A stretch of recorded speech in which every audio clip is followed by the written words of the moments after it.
বিসমিল্লাহির রহমানির রহিম। আসসালামু আলাইকুম প্রিয় শিক্ষার্থীরা, আশা করি তোমরা সবাই ভালো আছো। আজকে তোমাদের মাঝে তোমাদের শিক্ষা প্রতিষ্ঠান কবে খোলা হবে সেটা নিয়ে আমরা আলোচনা করব। প্রিয় শিক্ষার্থীরা, এখানে আমাদেরকে আন্তঃবাহিনী জনসংযোগ পরিদপ্তর আইএসপিআর থেকে আমাদেরকে নোটিশ দেওয়া হয়েছে যে আমাদের আগামীকাল থেকে আমাদের শিক্ষা প্রতিষ্ঠান খোলা থাকবে। প্রতিরক্ষা মন্ত্রণালয় আমাদের এখানে বলছে টিভি চ্যানেল সমূহ স্কুল শিরোনাম হিসেবে সম্প্রচারণার প্রসঙ্গে নির্বাচিত সংবাদটি আপনার স্বনামধন্য টিভি চ্যানেল স্কুল শিরোনাম হিসেবে সম্প্রচারের জন্য অনুরোধ করা হলো। আজ রাত 12টা হতে আগামীকাল মঙ্গলবার ভোর 6টা পর্যন্ত কারফিউ বলবৎ থাকবে।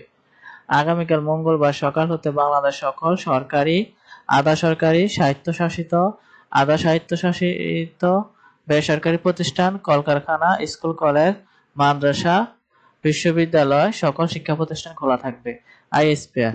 তো প্রিয় শিক্ষার্থীরা, আমাদের মঙ্গলবার থেকে আমাদের শিক্ষা প্রতিষ্ঠানগুলো সম্পূর্ণভাবে খোলা থাকবে এবং কি আমাদের যথাসময়ে ক্লাস শুরু হবে এবং যথাসময়ে ক্লাস শেষ হবে। তো আমাদের একটি সুন্দর ও স্বাধীন দেশে আবার আমরা শিক্ষা প্রতিষ্ঠানে গিয়ে আমাদের ফার্স্ট সোর্সে নিয়ে আমরা পড়াশোনা করব, সেটাই হচ্ছে আমাদের প্রধান আশা। সবাই সুস্থ থাকবো, ভালো থাকবো, আল্লাহ হাফেজ।